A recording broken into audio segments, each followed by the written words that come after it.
마가복음 13장 3절에서 10절까지 저와 여러분 한 절씩 교독하겠습니다. 예수께서 감난산에서 성전을 마주 대하여 앉으셨을 때에 베드로와 야고보와 요한과 안드레가 조용히 묻되 우리에게 이르소서 어느 때에 이런 일이 있겠사오며 이 모든 일이 이루어지려 할 때에 무슨 징조가 있사오리이까? 예수께서 이르시되 너희가 사람의 미혹을 받지 않도록 주의하라. 많은 사람이 내 이름으로 와서 이르되 내가 그라하여 많은 사람을 미혹하리라. 난리와 난리의 소문을 들을 때에 두려워하지 말라. 이런 일이 있어야 하되 아직 끝은 아니니라.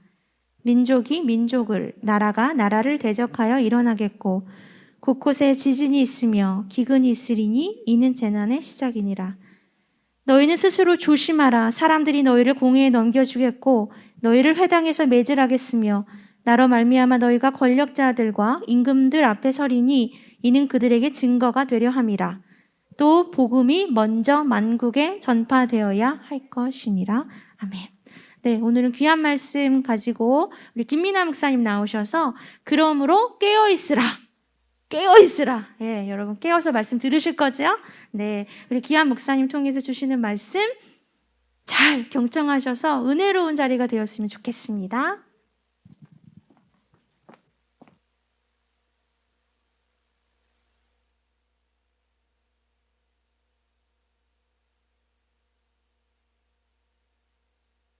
예, 먼저 기도하시겠습니다.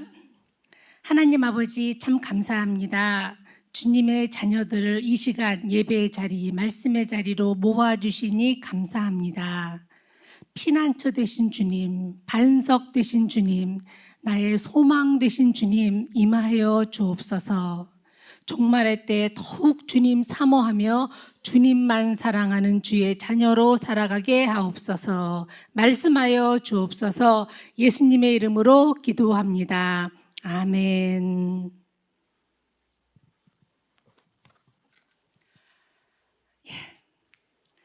여러분 혹시 빌 게이츠라고 아시죠? 예, 미국의 마이크로소프트사 회장으로 세계 최고의 부자입니다. 그런데 혹시 이런 소문 들으셨나요? 빌 게이츠는 집을 여러 채 가지고 있는데 그 곳곳에 그 집집마다 지하에 벙커, 즉 비밀 대피소를 만들어 놓았다. 그런 소문이 있습니다. 얼마 전 미국 CNN에서 상위 1%의 백만장자들은 어떻게 종말을 준비하는가 그런 프로를 내보낸 적이 있습니다. 미국의 백만장자들 중에는요, 그런 대피소를 곳곳에 자기 집에 가지고 있다고 합니다. 그리고 그런 대피소 시장이 지금 해마다 몇 배씩 성장하고 있다고 합니다. 그들은 왜 이런 대피소를 만들어 놓았을까요? 종말의 날을 대비해서, 종말의 날을 대비해서 자기 집에 대피소를 만들어 놓았다. 그런데 그 대피소를 만드는 회사가 여럿이 있는데 그 중에서 제일 유명한 대피소 제작 회사 이름이 비보스라고 합니다. 비보스. 비보스의 뜻이 살아남은 자, 그런 뜻이라고 합니다. 그들은 이제 곧 핵 전쟁이나 엄청난 규모의 자연재해가 닥쳐서 지구가 종말을 맞이할 거다. 그러니까 그때 살아남기 위해서는 벙커를 만들어 놓아야 한다. 그렇게 강조하고 있습니다. 그 지하 벙커에는요, 음식, 연료, 옷과 같은 생필품은 물론 의료나 보안시설까지 모두 갖추고 있어서 그 안에서 최대 1년까지 버틸 수 있다고 합니다.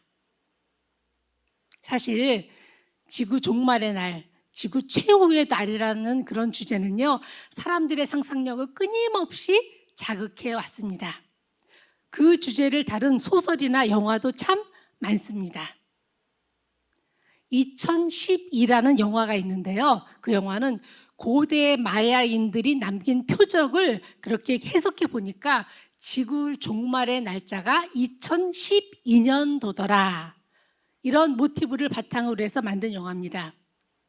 태양 표면에서 일어난 엄청난 태양 폭풍이 지구를 강타해서 지구를 산산조각으로 쪼갤 정도로 그렇게 지구가 흔들리고, 그리고 인류가 수천 년 동안 쌓아온 문명이 하루아침에 산산조각이 나고 지구에 있는 전 세계 인구의 99%가 죽는다는 그런 설정입니다. 인류의 역사가 시작된 이래로요, 계속해서 우리와 함께 해온 단어가 바로 종말입니다. 종말. 그런데 도대체 사람들은 왜 이렇게 종말에 집착할까요? 종말. 그 이유는 종말은 반드시 있을 것이기 때문에 그렇습니다. 종말은 반드시 있습니다. 시작이 있으면 반드시 끝이 있기 때문입니다. 우리 믿는 사람들도 종말을 기다립니다. 그런데 세상에서 통용되는 그런 개념과는 달리 우리가 믿는 종말은 예수님이 다시 오시는 날, 재림의 날이자 심판의 날입니다. 우리가 매주일 사도신경으로 신앙을 고백하고 있는데요, 이 사도신경에도 종말이 언급되어 있습니다.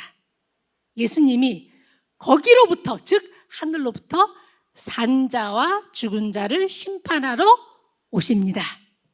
아멘. 성경에는요, 예수님이 다시 오신다는 재림에 관한 약속이 무려 2000번이 넘게 나옵니다. 예수님은요, 다시 오십니다. 반드시 다시 오십니다. 반드시 다시 오시는데 언제 오실까요? 언제 오실까요? 종말의 날은 언제일까요? 모르세요? 네, 답은요, 답이 있어요. 답은 아무도 모른다. 우리 마가복음 13장 32절 보겠습니다. 시작. 그러나 그 날과 그때는 아무도 모르나니 하늘의 천사들도 아들도 모르고 아버지만 아시느니라. 아멘. 아들도 모른다. 아무도 모른다. 아니, 예수님 자신도 자신이 언제 다시 오실지도 모른다고 하셨어요. 그런데 자기네가 예수님 재림의 시기를 정확히 안다고 주장하는 사람들이 있습니다. 그런 사람들을 시한부 종말론자라고 하는데요, 그들은 예수님이 몇 날, 며칠, 몇 년, 몇 월, 며칠, 몇 시에 오실 거라고 아주 쪽집게처럼 말합니다. 저는 어떻게 그런 확신을 가질 수 있는지 그게 참 궁금하더라고요. 예. 우리나라에서도 예수님 오신다고 온 나라를 떠들썩하게 했던 사건이 있었습니다. 잘 알려진 다미 선교회 사건입니다. 그들은 예수님이 1992년 10월 28일 24시에 오신다며 생업도 포기하고 교회에 모여서 예수님의 재림을 기다렸습니다. 이게 사회 문제가 됐어요. 아주 막 그때 우리나라를 아주 강타했습니다. 사회 문제가 되자 급기야는 텔레비전으로 생중계까지 했었습니다. 그런데 아시다시피 결론은 해프닝으로 끝났습니다. 미국의 종교 집단 패밀리 라디오의 그 해롤드 캠핑이라는 사람은요, 자기가 성경을 분석해봤다. 성경을 잘 분석해보니까 2011년 5월 21일에 사상 최악의 강진이 발생하고 그 후에 10월 21일에 온 세상이 종말을 맞이할 거다, 그렇게 주장했었습니다. 그 사람은 그 전에도 1996년 9월 6일에 하늘의 문이 열리고 천국으로 가는 길이 생길 거다, 그렇게 했다가 아무 일도 안 일어나는 거예요. 그러자 뭐라고 했냐면 계산착오였다. 역사가 시작된 이래로 이런 사람들은 늘 있어 왔습니다. 늘 있어 왔어요. 그런데 도대체 왜 이런 이단들이 계속해서 생겨날까요? 그 이유는요, 사탄이 뒤에서 이들을 조종하고 있기 때문입니다. 종말의 구체적인 날짜를 예언했다가 해프닝으로 끝나고 또 예언했다가 해프닝으로 끝나고 이런 일이 계속 반복되다 보면 사람들은 예수 재림 자체를 의심하고 더 나아가 기독교 신앙을 조롱할 거다. 이게 바로 사람들을 예수에게서 멀어지게 하려는 사단의 전략입니다. 그러나 사단이 아무리 발악을 해도 예수님은 다시 오십니다. 오늘 본문에서 제자들이 예수님께 묻습니다. 예수님, 종말의 징조가 무엇입니까? 종말에 무슨 징조가 있나요? 우리 종말에 관한 말씀입니다. 우리 3절, 4절을 함께 읽겠습니다. 시작. 예수께서 감람산에서 성전을 대하여 앉으셨을 때 베드로와 야고보와 요한과 안드레가 조용히 묻되 우리에게 이르소서 어느 때에 이런 일이 있겠사오며 이 모든 일이 이루어지려 할 때에 무슨 징조가 있사오리까? 아멘. 종말의 징조가 어떤 것이 있겠습니까? 이 질문에 예수님이 징조를 말씀해 주십니다. 예수님이 친히 징조를 말씀해 주셔요. 그러니까 예수님이 말씀하신 징조들을 잘 살펴보면 예수님이 언제쯤 오실지 알 수 있지 않을까요? 네, 우리 한번 보겠습니다. 첫 번째 징조 6절입니다. 6절 시작. 많은 사람이 내 이름으로 와서 이르되 내가 그라하여 많은 사람을 미혹하리라. 아멘. 첫 번째 징조, 많은 사람이 자기가 예수라고 할 거다. 이게 첫 번째 징조입니다. 근데요, 진짜에는 항상 가짜가 따라다녀요. 항상 그렇습니다. 짝퉁은 어디에만 있나? 명품에만 있어요. 짝퉁은 명품에만 있지 가치 없는 물건에는 가짜나 짝퉁이 없습니다. 기독교가 진짜고 명품이기 때문에 늘 항상 사이비와 이단이 따라다녀요. 예, 따라다닙니다. 왜요? 왜? 기독교가 명품이니까, 진짜니까. 그래서 내가 예수다 이렇게 사칭하는 사람들은 예수님 이후 2000년 동안 항상 있어 왔습니다. 예수님 당시에도 가짜 메시아가 수없이 출몰했고 예수님이 승천한 후에도 여전히 가짜 메시아, 가짜 선지자들이 가짜 복음으로 교회를 미혹했습니다. 지금도요, 내가 재림 예수다 한술 더 떠서 내가 하나님이라고 하는 사람도 있어요. 이렇게 예로부터 지금까지 이단은 끊임없이 있어 왔습니다. 그러니까 첫 번째 징조, 많은 사람들이 내가 예수라고 할 거다. 이 징조를 가지고 예수님의 재림의 때를 추측할 수 있다, 없다? 없다. 그럼 두 번째 한번 징조를 볼까요? 두 번째 징조 7절과 8절입니다. 시작. 난리와 난리의 소문을 들을 때 두려워하지 말라. 이런 일이 있어야 하되 아직 끝은 아니니라.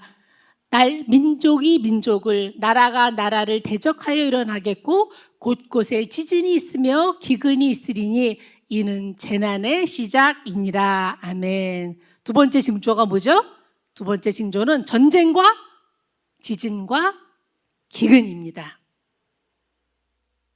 그런데요, 전쟁과 지진과 기근이 없었던 적이 있었을까요? 있었을까요? 지난 3000년 동안 작은 국지전 같은 것은 빼고 역사서에 기록된 공식적인 전쟁만 해도 33,000번이라고 합니다.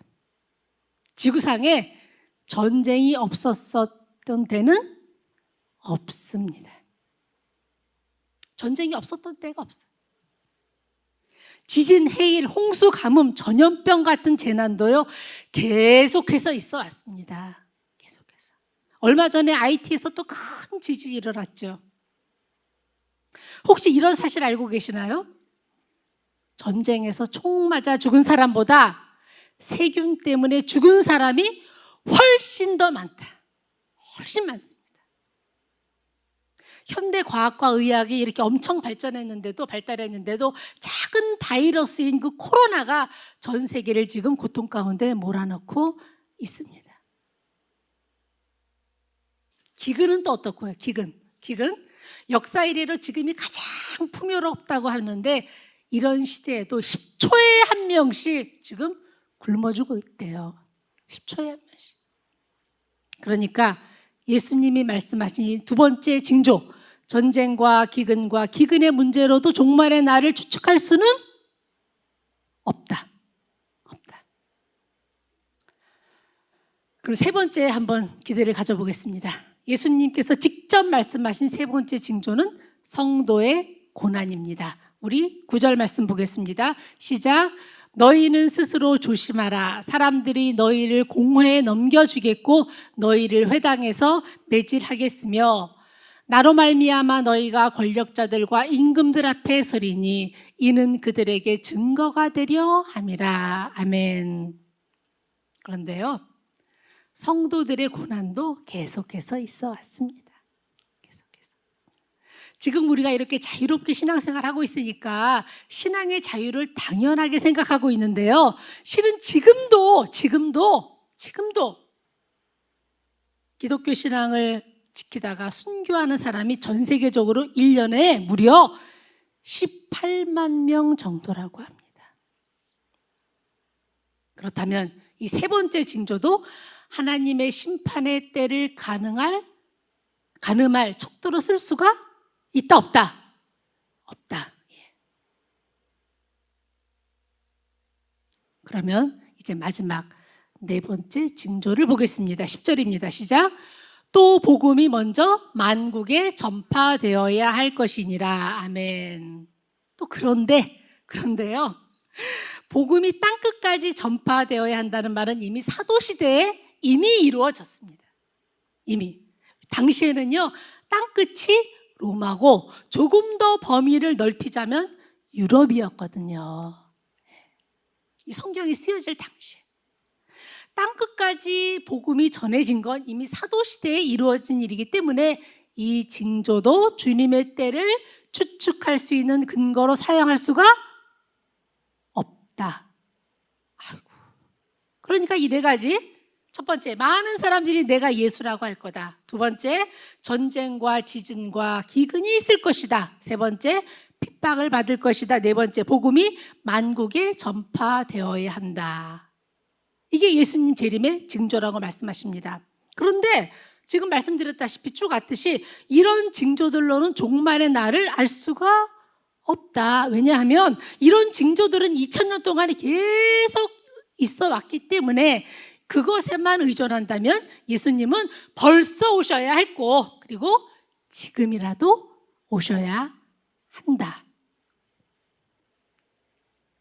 그런데 그렇다면 예수님은 왜 이런 것들을 징조라고 말씀해 주셨을까요? 늘 일어나고 있었던 일이고 지금도 일어나고 있는 일을 왜 징조라고 말씀하셨을까요? 왜 그러셨을까요?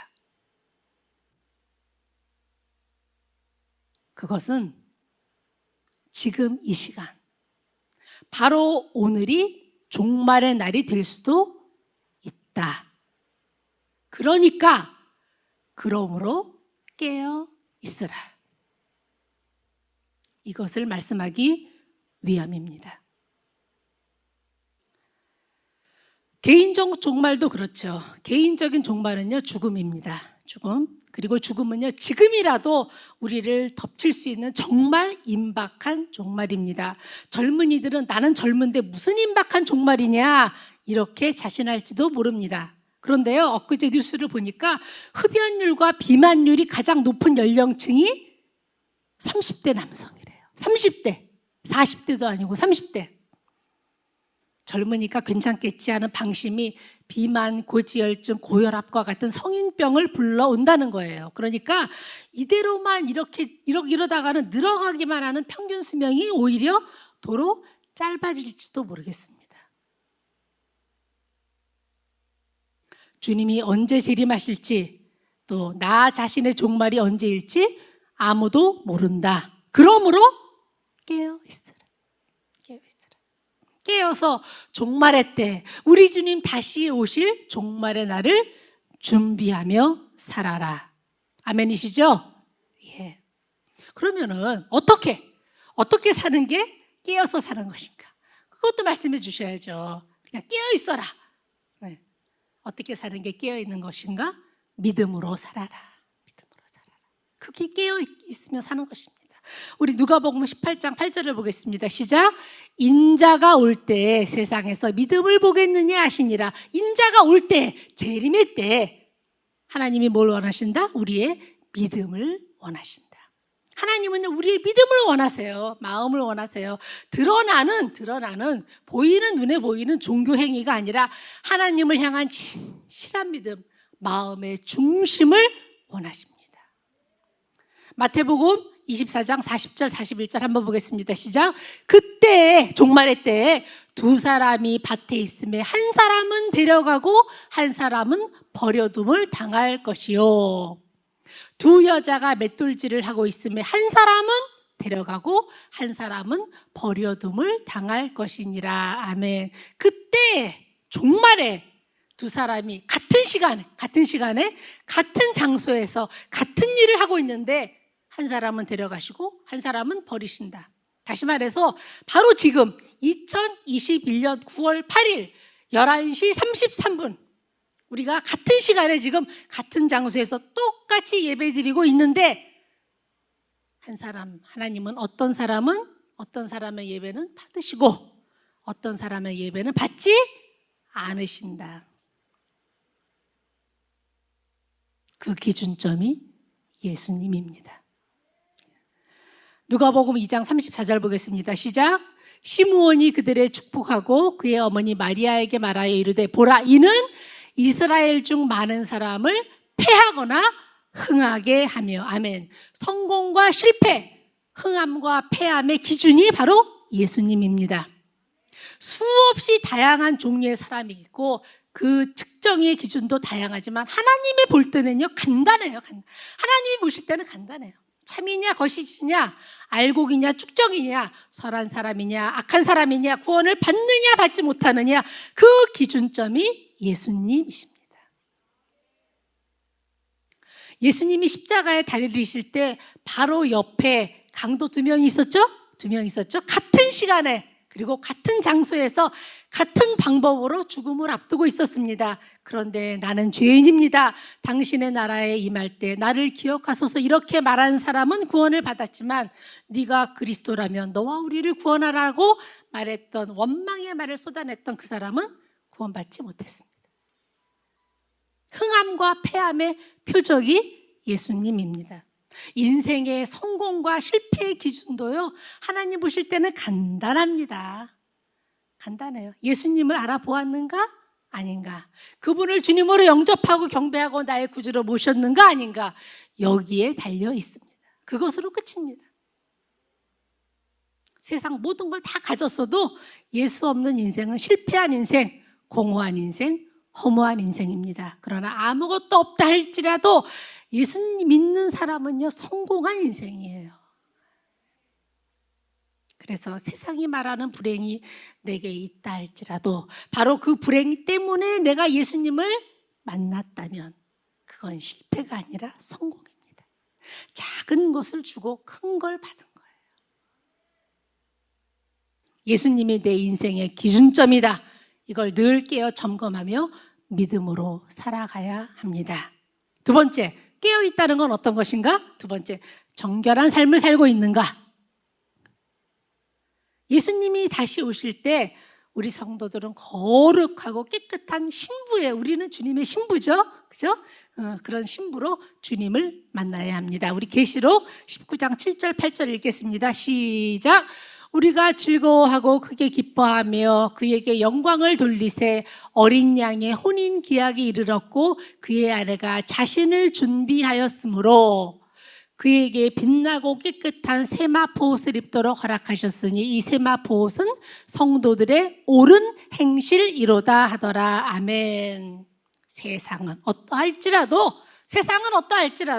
우리는요 거짓과 술수를 버리고 옳고 깨끗한 행실, 성실함과 진실함으로 하나님 앞에서 살아야 합니다. 세상은 어떠할지라도 나는 하나님 앞에서 신부로 주님의 신부로 살아야 합니다. 감리교의 창시자인 존 웨슬리의 어머니는요, 그 이름이 수산나인데, 수산나 훌륭한 크리스찬의 어머니의 표상으로 아주 유명합니다. 이분이요, 자식을 무려 몇 명 낳았냐면요, 19명을 낳았어요. 참. 19명을 낳았는데 그 중에 9명은 일찍 죽고 나머지 10명을 아주 훌륭하게 키워냈어요.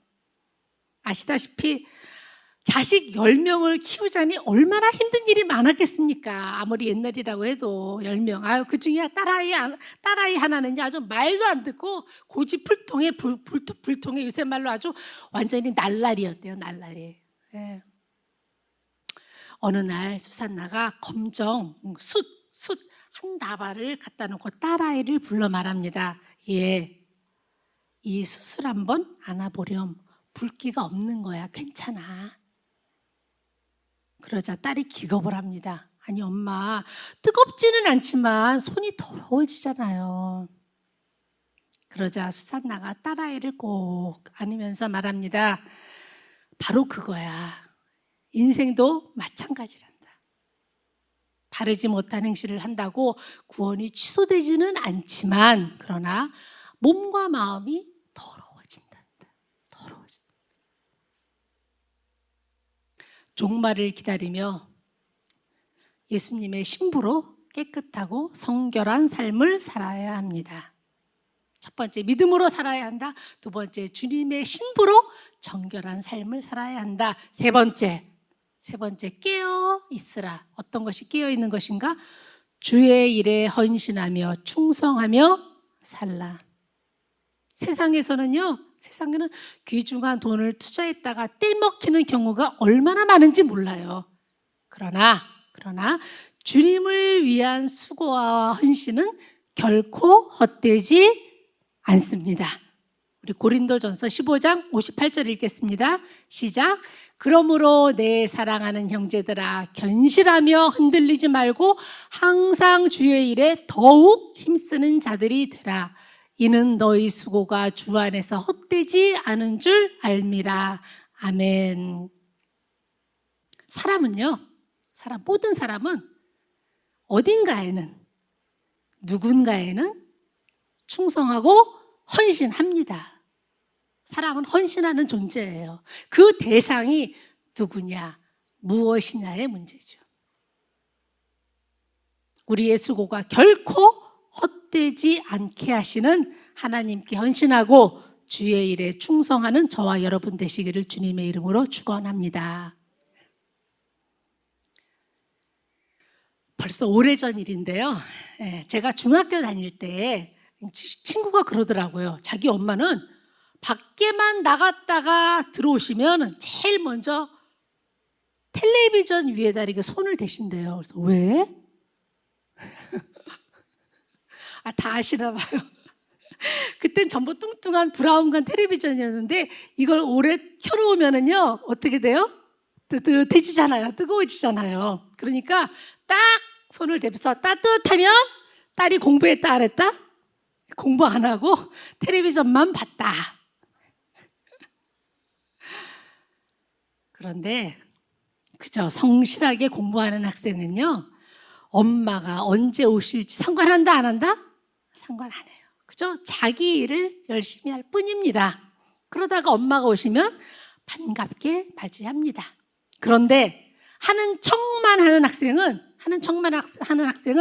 엄마가 언제 오실지 아주 관심이 많아요. 왜요?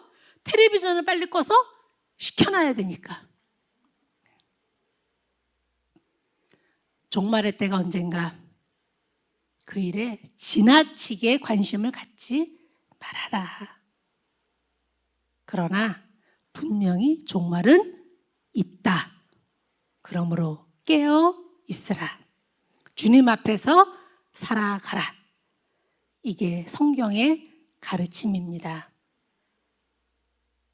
주님 다시 오실 때까지 하루하루 주를 믿는 믿음으로 살겠습니다. 주님의 신부로 깨끗하고 성결한 삶을 살겠습니다. 다른 곳이 아닌, 그 누구도 아닌 주님의 일에 수고하고 헌신하며 살아가겠습니다. 다짐하는 마음으로 주님 다시 오실 때까지 찬양하겠습니다.